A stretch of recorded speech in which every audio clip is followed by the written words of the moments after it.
we are live. I Hi, believe everyone everyone. can see and hear us, but Yes. Hi, we were just having a few tech issues, so I hope you can see and hear us okay. Welcome to our live Q&A for our Mini Botanical Formulation course. We are now in week 3, which is very exciting.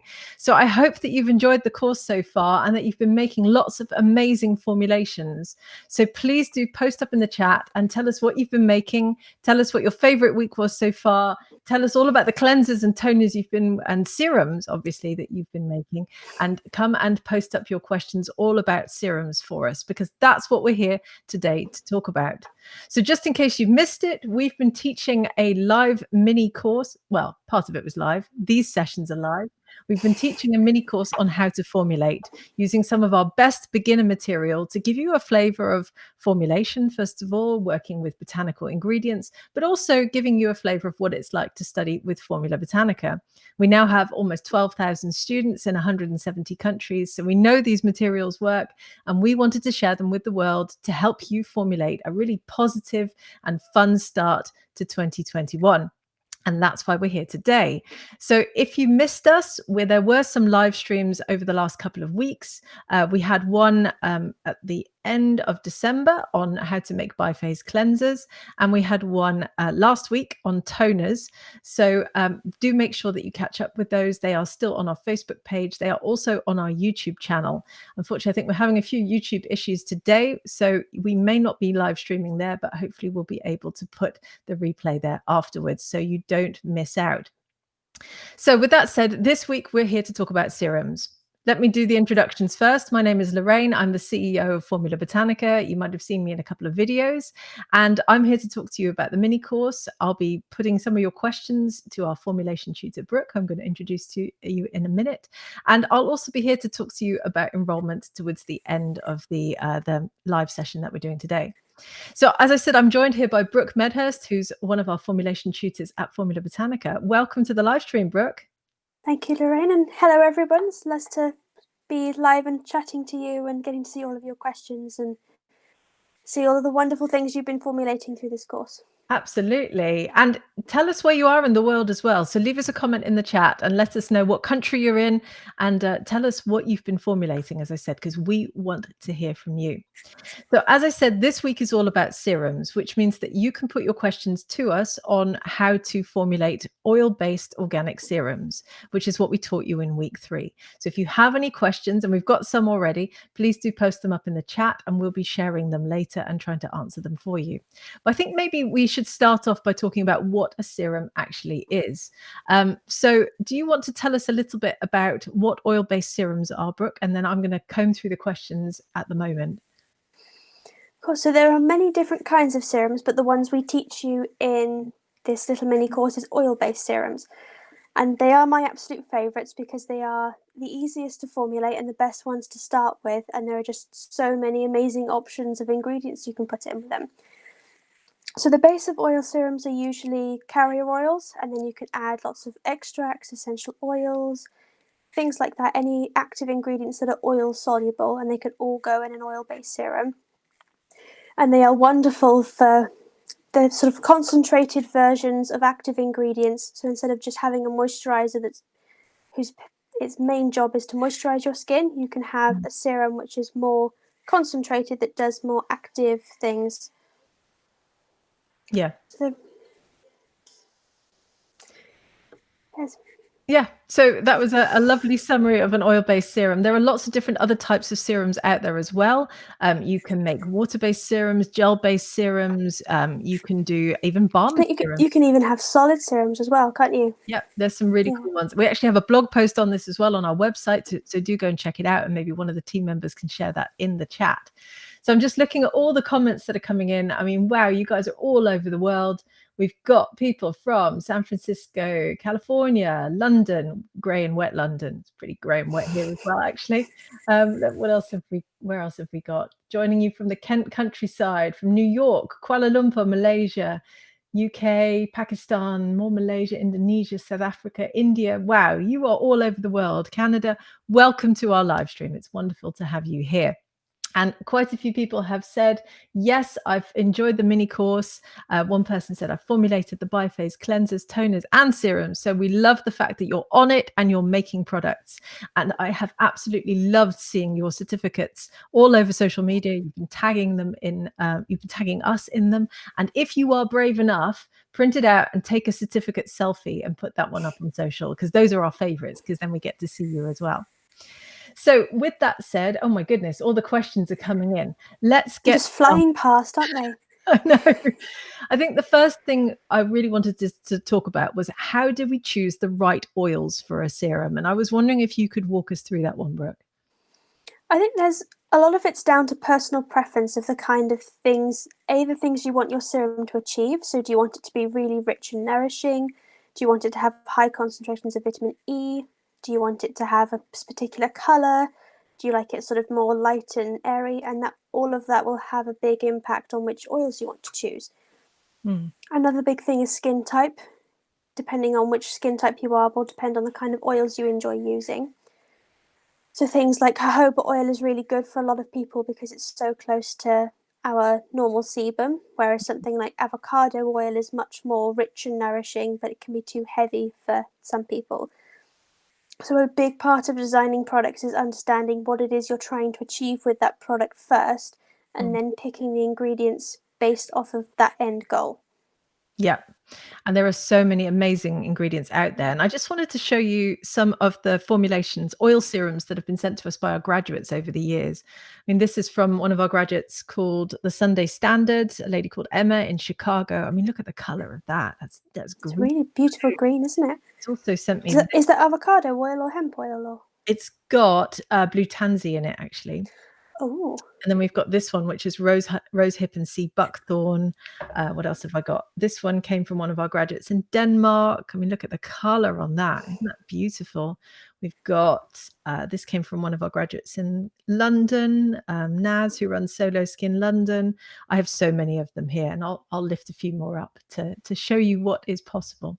It's amazing how colourful they can be, isn't it? Especially with the cold pressed oils. A lot of the refined ones, you lose the colour, but the really cold pressed ones, they have such vibrant colours to them.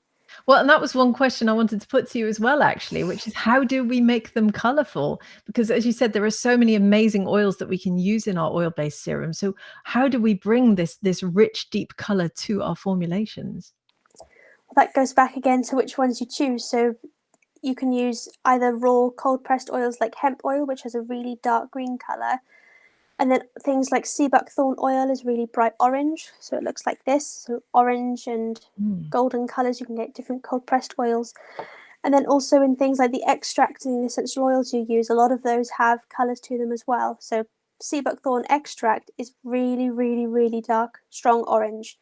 So even just, this is just literally 0.5% of it colours the whole thing bright orange, and it's fabulous. It is. It's beautiful as well. And we often say that the sort of color of your ingredients is it's almost like a badge of honor for your formulation as well, because the mainstream cosmetics industry tends to strip out the color from a lot of their ingredients because they don't want color. You may notice that when you go to a shop, that everything is white, everything is colorless, because they think that's what people want. But it's often that color that is the sort of stamp of authenticity for your ingredient. And often the color contains a lot of the unsaponifiables in the oil, which are actually the beneficial components for your skin. So we love the color anyway. We think it's awesome. And I love that serum that you've made there. So one question we're getting quite often, I'm trying to sift through them at the moment to create a bit of a story as we go through this, is about CO2 extracts. So if you went through the mini course, you'll have seen that we worked with some CO2 extracts because they generally are very fun to work with. They're amazing ingredients. They often contain a lot more of the chemical compounds found in the plant. But some people are saying, what do I do if I can't get a hold of one? So why don't we start off, first of all, by just talking about what a CO2 extract is and what an essential oil is, and then we can maybe come to how do we replace them. Do you want to run us through that one, Brooke? Yeah, sure. So a CO2 extract is basically a way of, CO2 extraction is a way of extracting the benefits out of plant material, all of the oil soluble compounds in the plant material into a small concentrated form, using CO2 gas as a way of extracting it.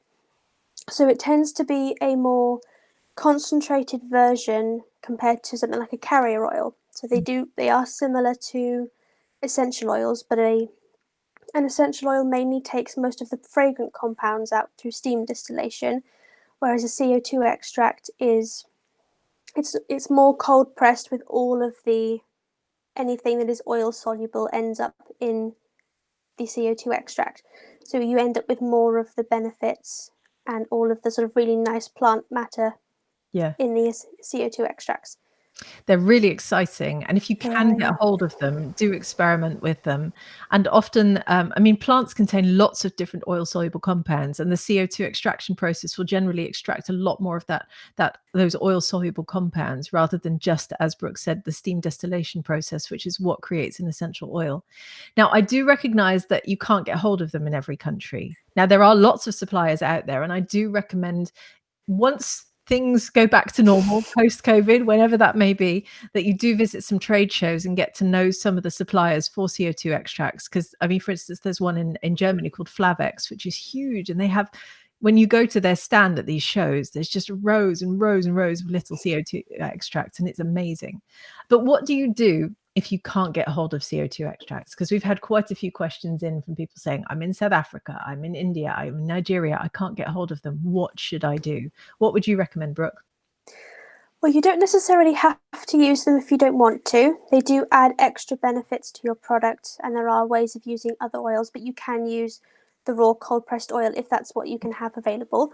So I have rosehip CO2 extract, but I also have the raw expressed rosehip oil, so you can swap. They're not the same on benefits level. They're not exactly like for like, but you can use them that way. You could swap it for an essential oil, where you would have more of the fragrance, but you would then need to be aware of something like dermal limits, where you can't necessarily use them all at the same percentage. You've got to make sure they're all in line with the IFRA guidelines and things like that. And another lovely thing you can do is use infused oils. So you could take dried plant matter or buy them your infused oils instead of making them yourself, and you infuse it in a base oil, and then that will extract some of the oil-soluble compounds as well. It won't be as concentrated as a CO2 extract, but you still have lots of the lovely plant material that you wouldn't necessarily get from a plain carrier oil. Yeah, that's a lovely idea. And I started off that way when I first started formulating. You know, I used to grow my own chamomile, I would dry it, and I then would infuse it in a base oil, and then my lip balm would smell of chamomile, and I loved that. And you can do the same with vanilla pods, which you can get in every country. So it's worthwhile experimenting with some other fun ingredients out there if you can't get hold of CO2 extracts. I think it's also worth just touching on what you were saying about essential oils, because obviously you rightly pointed out essential oils have dermal limits. That's why we didn't use them in this particular part of the mini course, because they are quite complicated when it comes to things like calculating dermal limits, making sure that you use them safely. We cover this in all of our courses once you enroll with us, but we wanted to keep things a little bit more straightforward for you in the mini course, which is why you can use essential oils. Just make sure that you use them safely. So with that said, gosh, so many questions coming in. I'll try and get to all of them. Let's see if we can get through all of them today. Catherine asks, when do we use the oil serum? Is it before or after our moisturizer? And I think that's a very interesting question. How would you use it? Well, I tend to prefer doing it by sort of the gravitational weight of the product. So I will do anything that's water-based first, and then an emulsion, and then I put oils on top. But I generally tend to use an oil serum at night instead of a moisturizer, and a moisturizer in the morning. So I tend to use it instead. But you can do it, I think I've heard people do it either way. Some people like to put the oil serum on before, some people like to just mix them into the palm of their hand and apply it both at the same time. So it's entirely what feels best to you, really. Yeah, There's no necessary right or wrong way of doing it. no, there isn't. And another thing you could do, just to throw a spanner in the works, is you could even add them to your moisturizer. So one of our graduates is called Bybee. They're probably one of our best known graduates. They sell these boosters. This is their bakuchiol booster. This is their CBD booster. And you add them to your moisturizer or to your favorite facial oil, or to pretty much anything really, your favorite facial mask. So you can you just put a couple of drops into whatever formulation you're using. I see my screen has frozen. Can you still hear me? Yes. We Good. can still hear you, yeah. My computer is dying on me day by day, which is not good. So if I do freeze, I will be back. So play around with it, Catherine. See what works for you and see what feels best for you, because everyone's skin is different and we all have different preferences. Let's see what else we have. Oh, I like this one. Andrea says, I've just finished the mini course. Really enjoyed it. So awesome, Andrea. Really pleased that you did. Had a nightmare with my kitchen scales. I had to fudge some of the ingredients until I get a new one. We totally appreciate that. And you know what? You can get some really inexpensive small scales on websites like Amazon. In fact, Brooke told me before we started today that she had her formulation kit by her side. Do you want to show us your kit again, Brooke? I do, yes. Everyone seems to love this kit whenever I bring it out. So I have a kit here that's one I made myself. So it's not something you can just resell. But I keep all of my sort of formulation tools and everything in this little plastic travel wash bag. So I can see everything that's in there. And I have in here some little tiny pocket jewellery scales that I bought, again, from Amazon.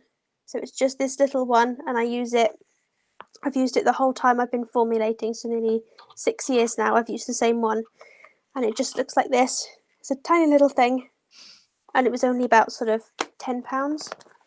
So they're not that expensive. Just make sure you get one that's jewellery scales or can go down low enough if you're going to be using things like extracts and essential oils.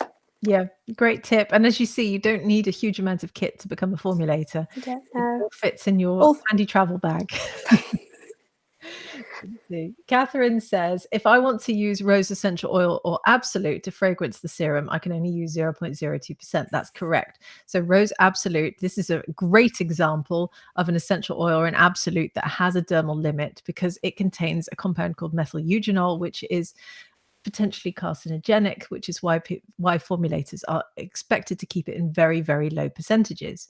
So Catherine says, can I add another essential oil to enhance the rose smell? Well, yes, there are plenty of them out there. I mean, do you want to start listing them and I'll see if I have any to add? Well, the one I really like with rose is geranium, because you can get rose geranium, which does smell, it's not exactly the same, but it's quite similar. That does also have its own dermal limit that you would have to stick to, but that's 0.5%, so it's quite a bit higher than rose. Those smell really good together, or something like ylang ylang balances really well with rose as well. Yeah, a lot of the florally ones work really well together. But another thing you could do, if you would like, you could macerate rose petals in something like almond oil or sweet grapeseed oil or something like that, and you could use that, and you would take on some of the rose scent then, which would then be enhanced by the small amount of essential oil. Awesome. And Palmarosa is another good one as well. That's another good one, yeah. Yeah, so there are plenty of other essential oils out there that have that sort of rosy fragrance, and you'll often find, I think even Neal's Yard they used to do a sort of rosy perfume which combined all of those different fragrances together to create that overall rose texture. And they had pink peppercorn in there as well, which is quite interesting. I like pink peppercorn. Dalisay says, is there any specific limit in adding botanical extracts for different extracts, or is it just general? So I think we're talking about limits for how we add in extracts. I think it really depends on the extract, doesn't it? It does, yeah. So if you're taking essential oils, they will all have their own individual limits. Something like a CO2 extract, you generally wouldn't use at more than 5%, but this will again depend on what it's come from. Yeah. Whereas something like a macerated or infused oil, you could use up to 100%. So it depends on the kind of extract you're using and what plant it's been extracted from. Yep, absolutely. It really depends on what you're working with. The supplier should normally tell you what limits any of the extracts and things you have will be on how much you're allowed to put in your product. Cool.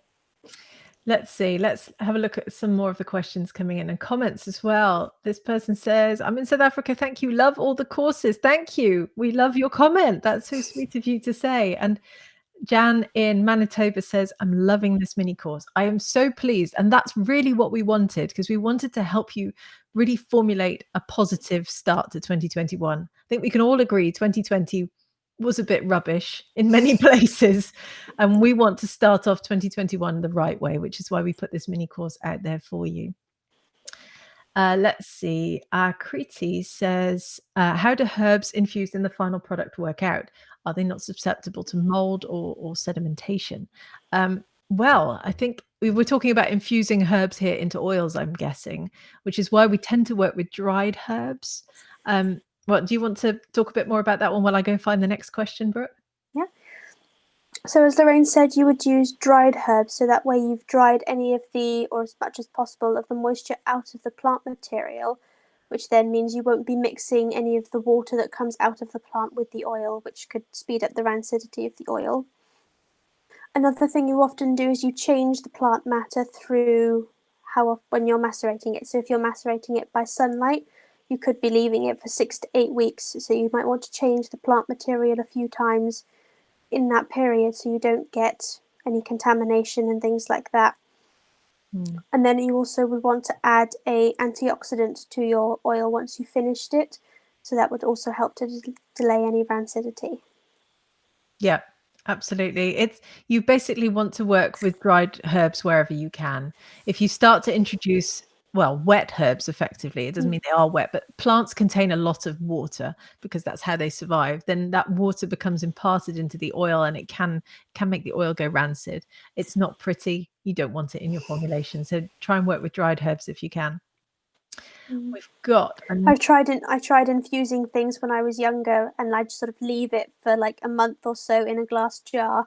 And this was before I did courses, so I didn't know what I was doing.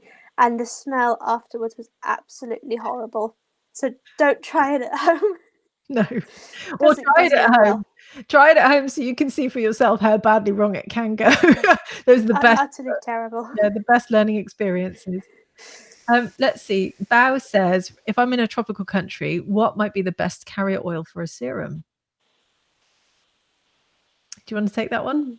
Yeah, well, I think that depends on. I'm not entirely sure which ones you would get in a tropical country. I suppose it'd be things like coconuts and all of that kind of thing. But whichever ones you can source, really. A lot of carrier oils are very good for serums. I don't know if there are any specific that are really good. I think the best thing to do is to think about the humidity in your country, because if you live in quite a hot climate, then you may not want a very heavy oil on the skin. That's true, You yeah. might want to be working with quite a light oil, which is why it's worth thinking about the sort of penetration rates into the skin. So we all know when we put coconut oil on our skin, it doesn't go away very quickly. In fact, we might still feel quite greasy quite a few hours later. If you use oils such as linseed oil or kiwi seed oil, they're often quite fast penetrating. They're what we call dry oils, and those may well be better. But it really depends on your skin type and if you intend to sell your product on the skin type of your customer, because everyone's skin behaves in different ways. So I think it might be worth looking for sort of drier oils and seeing how you get on with those. But again, see how your skin behaves in terms of the humidity. That's a good point as well. Let's see. Oh my goodness, so many questions. Someone asks, if we color our oils, will the color affect the skin? Do you want to take that one? Not necessarily, but that is a trial and error. So that will depend on how much of the coloured oils you use. So I know I have heard stories of people who put really sort of pure sea buckthorn oil on their skin and they end up with orange streaks. Or something like turmeric and infused oil, that could go quite horribly wrong depending on the percentage you use. Yes. So it can affect the skin definitely, but it doesn't have to, depending on the concentration of the raw plant matter you've got or the amount of the oil you're using. So if it is something that will colour like this is a very small amount. Oh, wrong way. This has got quite a small amount of sea buckthorn in it, so it colours the product, but it won't colour the skin. Whereas something like just sticking the CO2 extract straight on the back of your hand would probably leave a bright orange spot. Absolutely. Play around with it. See what happens. Don't make yourself go bright orange. Possibly test it on your hand before your face.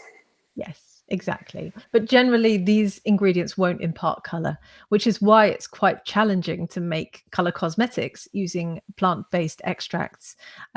It would be so lovely if we could just sort of crush a beetroot and use the powder and hey presto, there's our lipstick. But it's not quite as easy as that. Okay, Tamlin asks, Let's see if I can bring that up. Can we use food grade oils from our cupboard, or do they have to be body massage type carrier oils? I think the thing to remember is that when companies sell oils in the supermarket for food purposes, they want them not to really have a scent, and they want them not to have that much of a flavor. And so they strip a lot of the really good things out of the oil. Again, what I was talking about earlier, what we call the unsaponifiables. And those are often the really interesting compounds that give our oils their color, and that give the oils their flavor, and also the skin benefits and function. So yeah, you can use food grade oils, but you just have to be aware of the fact that they've often gone through lots of processing, lots of refining, and maybe not quite the sort of same standard that you expect for your cosmetic oils for your formulation. So just something to think about. Do you have anything to add to that, Brooke? I'd say you would often want to, if you want sort of pure plant-based, the benefits straight from the plants, you want to look for something like cold pressed oils. So you can get some oils like avocado that often come refined because it has such a strong scent and such a strong colour. But all of the benefits, as Lorraine said, is often in those unsaponifiables. So you want to look for the cold pressed oils that have been edited and processed as little as possible so that you get as much of the benefits as you can. Absolutely. Okay, let me move on. The questions are flooding in. So thank you very much, everyone, for taking part. It's lovely to see all of your questions. Let's see. Hannah asks, I personally use oil as my only facial moisturizer, and I hear this from a lot of people in our community. Would you recommend a cream-based moisturizer also to a customer, or can an oil serum be sufficient? Well, it really depends on your customer. It depends on you. Do you want to take this one and I'll keep scrolling? I know I've heard of people who just use moisturizers and absolutely don't like oils. I know people who will only use oils exclusively on their skin and don't use moisturizers. I personally like using both. As I said, I would rather use oils at night and then creams in the morning. So it is another thing that's a lot up to your personal preference and also what you're trying to achieve, whether you want sort of, you're looking for more of a bit of hydration into your skin, or do you want more nourishing properties? So that's another thing that you need to look at, is the end goal of what you want the product to do and what the skin type of the people you're formulating for needs from the products they're using. Yeah. And also the age. I mean, I'm 41. Yeah. How old am I? 41. Yeah. Turned 42 this year. And I probably wouldn't be able to get away with just an oil serum by itself anymore. If I did it every day, possibly, but having a cream-based moisturizer with it can be very helpful. You know, it depends. I mean, if your skin's a bit drier, then maybe you need a little bit more. It depends entirely on you and your preferences. There is no one size fits all, and that's the beauty of natural formulation as well, is you can have a lot of fun with mixing and matching. Let's see. Oyen asks, and this isn't entirely relevant to the serum lesson in our mini course, but I'm going to flag it up anyway. So what's the difference between a tincture and a glycerite? So I should just add, we didn't use tinctures or glycerites in this particular lesson because they are water soluble or alcohol soluble. But I think it's worthwhile us just running through it because we were talking about infusing herbs earlier in oils. Do you want to run us through this one? Well, to my knowledge, the difference is the solvent that they're extracted into. So a tincture is normally herbs and things infused into alcohol, so normal grape, your normal raw ethanol alcohol, normally not isopropanol, but more of a natural grain alcohol. Whereas a glycerite will be the herbs and things infused into glycerin. So the main difference is the solvent they use to extract them from. Does that match what you know, Lorraine? Yeah, absolutely. It's all about the solvent. And in fact, we have a really cool blog post on our website about different herbal solvents. And it walks you through, I think it's glycerin, alcohol, oil, water. I can't remember the fifth one. Vinegar. Honey, I don't know. You can infuse herbs into lots of different things. And this is where we're almost sort of verging into herbalist territory. And if you ever want to become a herbalist, I should add, we don't teach that, then you can infuse herbs into lots of different bases. I mean, I've even seen herbalists infuse herbs into honey, and that's what they call a mel. And then you can use that honey in different formulations with proper preservation, I should add. Right, lots and lots of questions. Oh, I think maybe it's worthwhile us just revisiting this one. Someone says, what are the IFRA guidelines? So the International Fragrance Association, it's called IFRA, and they set guidelines for different limits, dermal limits that we use for essential oils. They don't set them for every single essential oil. I will honestly say their website is a nightmare. I don't know who designed it, but they need some help. You don't always find everything you need on there, but we distill all of that into our courses for our students so that you know how to comply with the guidelines that they set out, and which they are constantly updating as well. Let's see. So many questions. Lots of people are saying, love the mini course, really enjoy it. Oh yeah. And Jazzy asks, let's follow on from that one then with dermal limits. Do CO2 extracts have dermal limits? Do you want to take this one?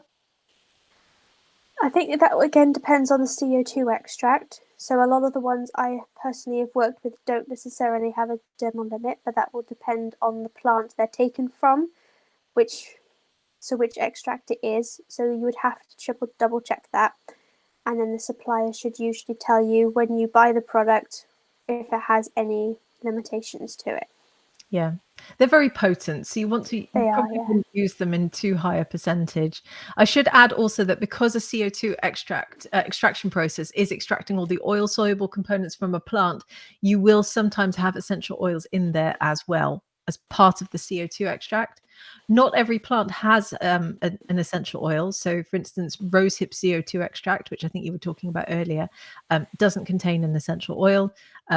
Whereas if let me think of a good example, if we did chamomile CO2 extract, that would contain an essential oil. So it varies as well. And that's where you have to think about those dermal limits as part of that. But generally your supplier will be able to steer you on that. Okay, someone asks, how do I get my certificate? Good question. I want you to go and log into your mini course. I want you to go and complete the quiz that's with lesson 3, and that summarizes the whole mini course. And then once you've done that, you'll get taken to the end of the mini course and you'll be able to get your certificate of completion. Then I challenge every single person watching today to go and print it out, hold it up, and take a selfie with it, because we want to see how proud you are of having completed your course. And then we want to come and share them again on social media. So lots of certificate selfies after this. That's my challenge to everyone watching. Okay. Someone asks, is there a way to reduce the stickiness of my oil serum so it doesn't stick to my pillows after application?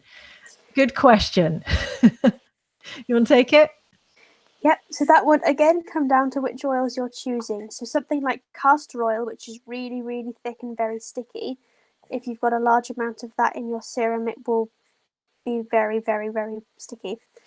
Because I know I've put it on my fingers and it just it gets really tacky and it stays on your face for hours and hours and hours. Whereas if you use a lot more lighter oils, so something more like watermelon seed or grapeseed oil, a lot of seed oils can be a lot lighter, then they won't have nearly so much of that sticky sensation to them. Yeah. So choosing your oils wisely would make a big difference. And another thing is not applying too much. I know when I put a couple of pumps into my hands and put it on, I thought, nope, that was way too much oil. It then takes a long time to soak in. Yeah, it does. So it really, you don't actually need as much as you might possibly think you do. very true. It really does come down to the ingredients you use. And, the example you gave of castor oil, that's often used in lip gloss as well. And we all know how sticky lip gloss can be. So play around with different oils. When I first started formulating, I would order just little sample bottles of carrier oils and I'd try them neat on my skin each night. Because you I do that as well. And it's a really nice way of getting to know your ingredients and figuring out how they feel and how they work. So we have another question following on from this, which is, how can I make a thicker oil with thicker viscosity? Which I suppose has the opposite answer to what you just gave us, Brooke. Add castor oil. So you want to choose in that situation oils that are thicker. So you're going to want castor oil, avocado oils, anything that is a much richer, thicker viscosity. Adding those into your oil serum will make it much thicker overall. Yeah, absolutely. Let's see. Okay, just going to jump in on this one quickly because you might have it in your bag there. Nina asks, can you tell me a good pH meter to buy? Now, I should just jump in before Brooke answers this to say we have an Amazon storefront in the UK and the US, and we have a pH meter on there that we recommend. But I'm going to let you answer this one, Brooke. I'm not sure if it is in here actually, or if I left it out. No, it's not. It's not in my bag. I left it out to calibrate it the other day, so it's probably still on my worktop. Okay. But Well, I bought my pH meter from Amazon through the shop, so that one is a very good one. yeah. Go and check You out don't our need- Amazon storefront. You Yeah. don't need anything too fancy. I know you've got the Hada one, haven't you? I do, yes. And I think that one is on Amazon too. They're very inexpensive and they're very effective. So yeah, go and check that one out. And hopefully someone in the team can put up the link to that one too. Tracy says, do we learn different serums in the next skin course? I love the fact that you're thinking about the next course already, Tracy. That's awesome. Yes, you do. So we teach how to formulate lotions, water-based serums, gel-based serums. There are all sorts of different ones you can make. And this is actually in our certificate in organic anti-aging skincare. So do go and check that one out on our website. And whilst I've got everyone here, I just wanted to show you this actually, because I was sent this. Hang on, let me just take Tracy's comment away. And I do hope you come and enroll for another course with us, Tracy, because that's an awesome question. Thank you. This is one of our graduates called Sunlux Skincare, a lady called Robin in the States. And she sent me this a couple of weeks ago. And these are all her little oil serums. So check that out. Isn't that awesome? And you can see up here what they're for. So there's UV repair, argan oil, squalene, geisha glow. So this is what you could actually create as well once you start working with oil-based serums. Very cool. It's fab. Yeah, I love it. Let's see. Oh, lots of questions. Help, too much. Where do we have CO2 extracts? Lots of people asking more on CO2 extracts again. I think it's worthwhile us just touching on that one again and just explaining the difference between CO2 and carrier oils. Could you just do that whilst I scroll through the remaining hundreds of questions? Sure. So CO2 extracts, as I said, are a more concentrated version rather than a carrier oil. So they're going to have more benefits to them and be better at being active ingredients in your products compared to a carrier oil. So a carrier oil, by definition, we normally use them for carrying things like extracts. So they're very good for, they have their own benefits in their own right as well. But the reason we call them carrier oils is for carrying the smaller extracts and things like infusions or adding CO2 extracts. Yep. Awesome. And does that answer the question?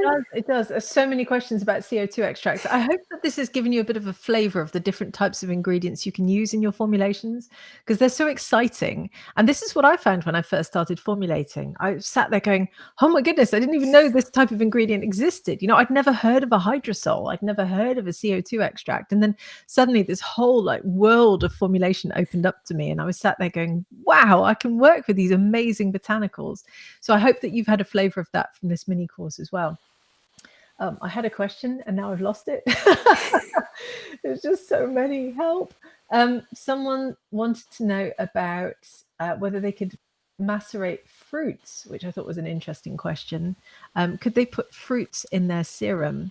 I think there are two different ways of looking at fruits, because of course you've got fruit oils, haven't you? And you wrote that blog post for us on Superfruit Skincare. So do you want to run us through some of the fruit oils that are out there that we could use?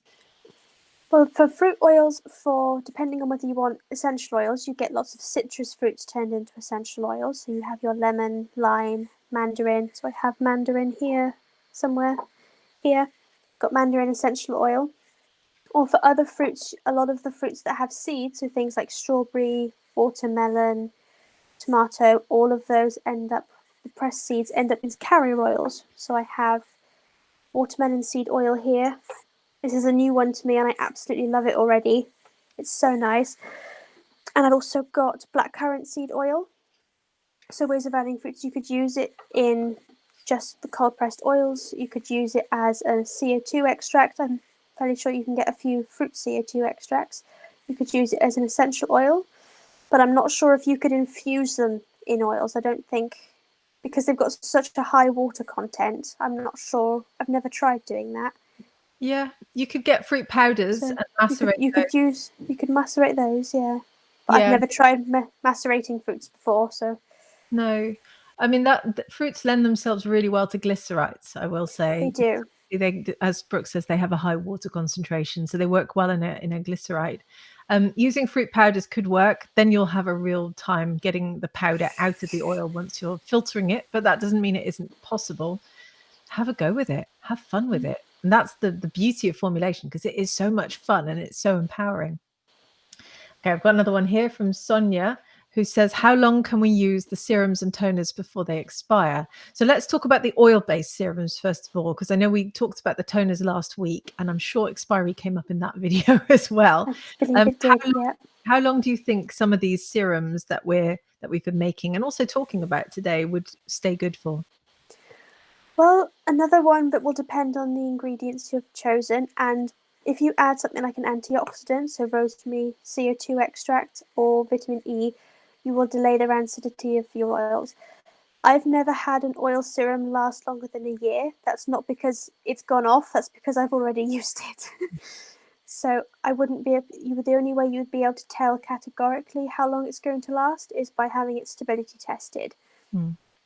But I think in general it will depend on the lifespan of the ingredient you have with the shorter shelf life.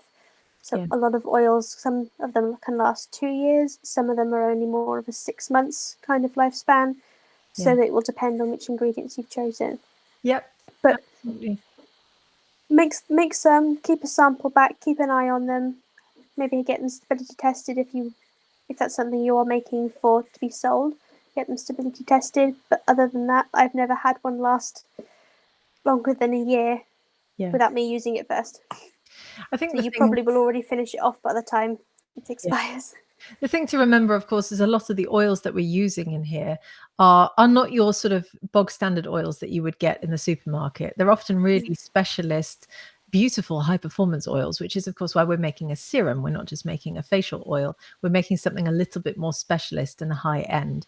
And some of those oils do tend to have a shorter shelf life, but you can extend that shelf life. And the one thing we haven't really talked about that much today yet is antioxidants.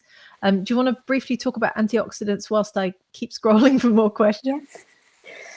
Okay, so antioxidants are probably one of the most important ingredients you can put in your oil serum because it's the ingredient that will delay the rancidity. So there is a lot of confusion about whether or not something like vitamin E is a preservative. It's not a preservative because a preservative preserves water-based products or products that contain water. What an antioxidant does is it performs as an antioxidant and delays the rancidity of the oils. So you would add it to anything that contains oil. So I've got the one I use here is vitamin E. And another one you also have is rosemary CO2 extract. That one is a bit more potent and doesn't have the same skin benefits that vitamin E has, but you need much, much less of it. So vitamin E is something we find in our skin naturally. It's something that's really good for skin. So you can, adding it into your product does add some benefits to it as well. But the main reason we say to add it into the products is to delay the rancidity. Yes. It's good to work with antioxidants because you want to extend the shelf life of your product for as long as you can. And antioxidants also have benefits for the skin, as we know. So yeah, it's worthwhile working with them. And even a tiny amount can make a big difference for your serum. So do make sure you add one in. Let's see.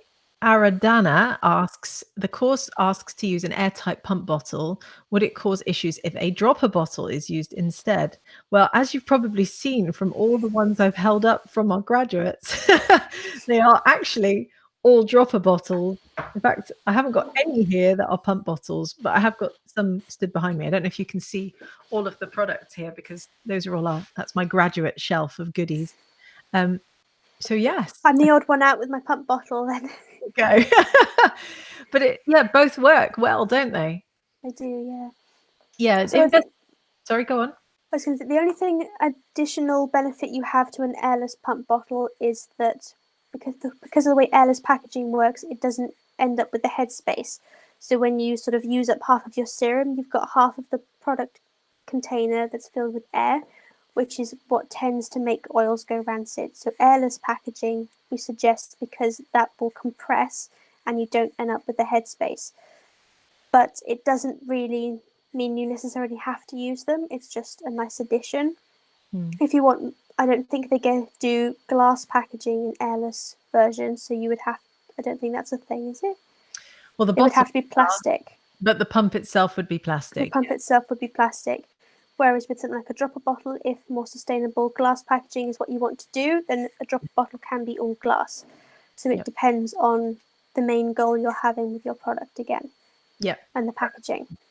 And we want you to be as sustainable as possible in what you're making. So often a glass dropper bottle may well be the better option. Hang on, I had a question. No, I lost it. Oh, here it is. Mudia asks, how many oils can you use making your serum? This is a really interesting question, actually, because I'm sure lots of people would answer this in different ways. What do you think? It is limited only by your imagination and the amount of time you have on your hands. So you can use, I've seen people use oils just neat. I like using almond oil just as it is with vitamin E added into it. You can make, when you start off, we tend to say to keep it more simple. So you could do just a blend of 2 or 3 oils, or maybe 2 oils of CO2 extract, and start off really simple. And then when you start making more high performance ones, you could end up adding 10, 15, even 20 oils if you wanted to. Cool. I personally don't like making putting loads and loads of different oils in them, because the problem you have with that then is that you have such small amounts of each individual oil, you lose its benefits. So I personally don't really think I end up usually ever having more than 15 ingredients in a serum, because you want to have as concentrated amounts of them as possible. And that's normally making water-based serums with including preservatives or anything. I don't think I've ever made one with more than 10 oil-based. Yeah. And that's including the CO2 extracts and the essential oils and everything like that. So it's entirely up to you, but I think our more personal preference is that the more of an individual ingredient you can use, less is sometimes more. Yes, very true. And the other thing to remember is, anyone can have a reaction to any ingredient. Yeah. So when you start formulating, it's often good to start really simple and to start to layer ingredients into your formulation. You're not just going to make one serum and that's the only one you're ever going to make, and that's the one that's going to be your best seller. You're going to make lots of different versions before you decide on what your finished formulation is, and maybe even which formulation you're going to sell. And people do have reactions to things, which is why it's good to know what caused it. You want to be able to go back through it. And if you have 50 ingredients in your product, then that's quite hard to do. I've judged quite a few skincare awards over the years, and it is really interesting to see how people can be very bold and go, one ingredient, that's it. This is my rosehip oil. It's the best in the world. I love it. And then others, you're like, whoa, how long is that list? So whatever works for you, really, and try and figure out also what fits in your bottle, because obviously, you're limited as well. When you're making a serum, you're generally not making more than 30 mils, or, I mean, how much is this one? 15. This one's beautiful. This is one of our graduates called Bamora. It's one of our graduates called Wei Wei, who's from China, but she lives here in the UK. I love this serum. It's amazing. But it's tiny, and you only need a small amount, because otherwise, as one of the people watching earlier said, you go to bed with a greasy pillow, which is not what we want. Let's see. Satri says, is it too late for me to join the mini course in order to get the certificate? No, it is not. You can still join in. So I think the link is above or below this video. Click on it, get started, jump straight in there, because we want to see your formulations and we want to see you get stuck in making cleansers, toners, and serums as well. Here's another one. LJ asks, what would be a good carrier oil combo for lip oils? Have you ever made a lip oil, Brooke? I have actually, yeah. So I made one for our lab to go in there. I used castor oil for lips because it's so nourishing. I used coconut oil, sweet almond oil, and vanilla CO2 extract to give it a sort of nice vanilla cake batter kind of flavour. So that was because I wanted it to be really nourishing, because I get quite dry lips in the winter. So the castor oil did that, and then the sweet almond oil. I absolutely love sweet almond oil. I put it in almost all of my products just because it works so well with my skin personally. But there are loads of things you could do with a lip oil. You could, if you want it lighter, you can use things like strawberry seed oil. You could use grapeseed oil, coconut oil. There's hundreds and hundreds and hundreds of different oils you could pick. So it depends on what kind of taste you want, textures, how nourishing you want it, all of that kind of thing. Very cool. Yes, have fun with it. Go and figure out slightly thicker ones perhaps because you want your lips to be nourished for a bit longer, and play around with it. And that's the beauty of formulation, as I said earlier. You want to have fun with your formulations. Anna asks, can I use algae in my formulations? I just quickly wanted to jump on this because I think there is such a thing as an algae oil. One of my friends runs a company in the UK called Beauty Kitchen, and I'm fairly sure they use an algae oil as well.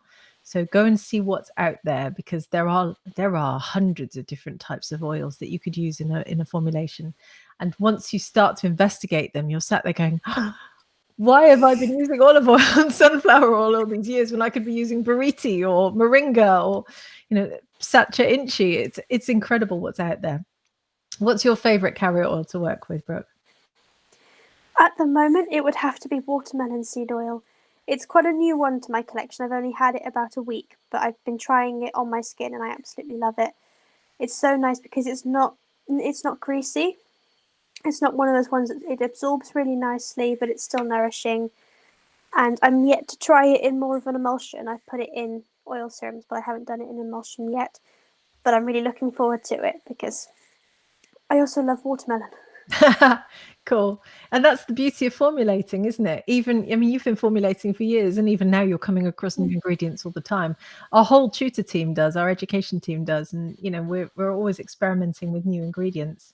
I love this comment as well. I'm just going to put this up. Thank you so much for offering this course. I've learned a ton. Had no idea there were so many oils, butters, and hydrosols. Still so much to learn. And you never stop. Honestly, you're never going to know every single ingredient out there. But it's a lot of fun investigating them in the process. Yeah. I think I've been doing sort of formulations for nearly 10 years now, and I don't know half of the ingredients that are out there. There's such a vast amount that you can explore. Yeah, and you're never going to get bored. No, you're not. And there's always new ones coming onto the market as well. And that's another really fun thing to remember. Even when you think you've cracked it, someone will come out with a new emulsifier or a new preservative or a new oil, and you'll be sat there going, where did that come from? And that's really cool because it's the fun part of what we do here. Lavinia asks, how do we go about testing? How do we get testing done? I think this is an interesting one. We're talking about stability testing here, I think. Let's just narrow it down to only that type of testing. You can do your own testing. First of all, there are a lot of stability tests you can do for yourself. And actually, we teach a whole course on this because there are so many different types of stability tests. I think there's about 20 in the course that we go through.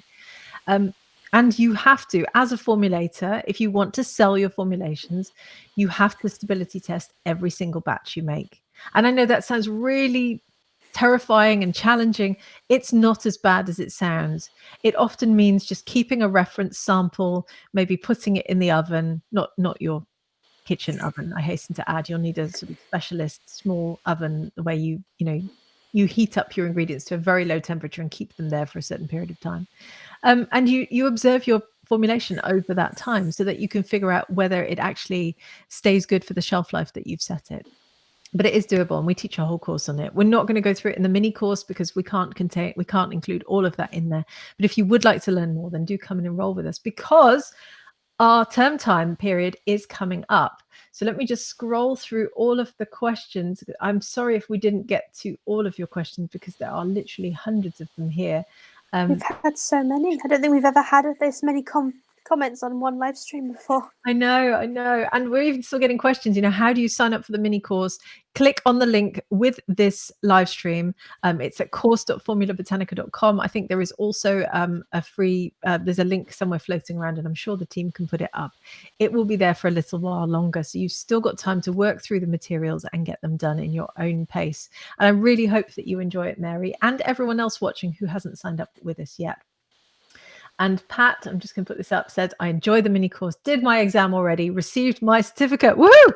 Nice one. Congratulations. I want to see your certificate selfie. I want you to print them out, all these certificates, and hold them up and show me how pleased you are to have them, because we're thrilled that you've enjoyed the mini course so much. And we really wanted you to get a flavor of what it's like to study with Formula Botanica. And on that note, because we only have another 5 minutes, I'm going to start talking now about our next phase, because now you've learned to formulate. Now you've learned how to make your serums and your cleansers and your toners. You might be sat there thinking, what's next? How do I make my lotions? How do I make my masks? How do I make my scrubs? How do I make shampoos and conditioners and anti-aging formulations and formulations that contain all sorts of different extracts? And we want to teach chocolate. Even chocolate, exactly. And we want to teach you how to do that, because we're coming up to our next enrollment period. And we don't do these very often. We only open up enrollment twice a year, January and July. And at that point, we have a term time week, as we call it. And during that period, all 9 of our courses are open for enrollment. So if you've never formulated before, we recommend, first of all, going through the mini course and making the most of it to formulate a great start to the year, and then moving on to our diploma in organic skincare formulation, which is our foundation course and has been taken by well over 10,000 people around the world. So it is the course that all of our students start with to learn how to formulate, and it will be open for enrollment on January 26th until February 2nd. So next week, we have our open week, when we'll be running live events like this for everyone in our community who wants to learn more about Formula Botanica. So we'll be doing a live virtual campus tour. I think there's a live lecture going on. We've got Meet the Graduate sessions. I know I'm going to be hosting a panel with several graduates at some point in the coming couple of weeks as well.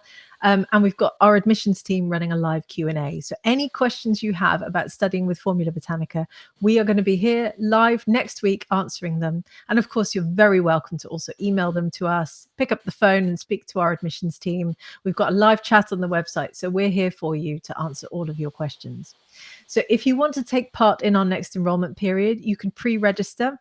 I'm sure someone in the team can put up the link to pre-registration somewhere in the comments. Go and click on that. We will also make sure, if you've signed up for our mini course, that we'll send you an email about that so you don't miss out. And if you pre-register now, you'll receive your pre-registration pack, which has lots of information in it about the books we recommend you go and check out, the podcasts we want you to go and listen to, the best places to go and get ingredients, and the best places to get more free resources to help get you started. And then obviously, as I said, we open up enrollment on January 26th for you to come and join the Formula Botanica community. And our courses, I mean, you've already experienced them through the mini course. We don't have to really even tell you much more about how it works, because you've seen them live in action. But we've had, as I said, almost 12,000 students go through them now in 170 countries. We've won awards, we're accredited, and we want you to come and join our global community as well. So if you have any questions, come and speak to us, come and speak to our amazing admissions team, who are there 7 days a week, actually. They're always answering questions for you. And we would love to help you get started and take your formulation journey further. So with that said, I think it's time to wrap up our live stream for today. So thank you so much, Brooke, for sharing all of your experience on making serums with us. That's all right. I hope everyone found it helpful. And if you have any more questions, you can just pop them up in the comments, and I will go through them probably in another time and go through and answer any ones we missed. Yes, thank you. I'm sorry if we didn't get to your question. There were just so many. Keep going past. Every time I blink, there's more coming through. Yeah, we'd be here for about 5-6 hours if we answered them all. But if you come and enroll with us, obviously you'll get to speak to Brooke as well, as part of orientation and all of the work that we do behind the scenes. We've got a whole team of tutors who are always answering questions. So we'd love to welcome you into our community and help you further with your formulations. And someone in our team has very kindly put up the link, which is formulabotanica.com/pre-registration. So go over to that website now and sign up. And we look forward to welcoming you into our community soon. So thank you very much, everyone, for joining us live. We hope you enjoyed it. We hope that you keep formulating. We want to see your photos, so keep tagging us, and remember those certificate selfies. I want to see them. And we'll be looking forward to welcoming you into our community soon. So have a great day, and yeah, see you soon. Bye, everyone. Bye, everyone.